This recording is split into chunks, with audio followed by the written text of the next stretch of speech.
પશુપાલકોની આવક તો વધી જ, પણ સૌથી મોટું કામ થયું બહેનોનું એમ્પાવરમેન્ટ થયું. એક જમાનો હતો, હું તો અહીંયા થોડેક જ દૂર માણસામાં જન્મેલો છું.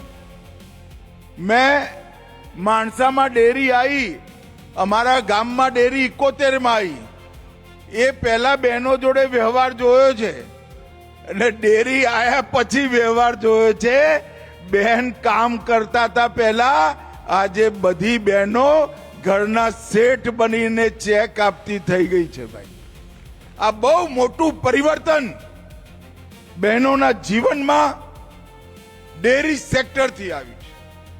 અને આપણા વડાપ્રધાન નરેન્દ્ર મોદી સાહેબે શ્વેત ક્રાંતિ 2 ના આધારે આપણું દૂધ ઉત્પાદન 3 ગણું વધે, 10 વર્ષમાં 3 ગણું વધે, એ રીતનું પ્લાનિંગ કર્યું છે.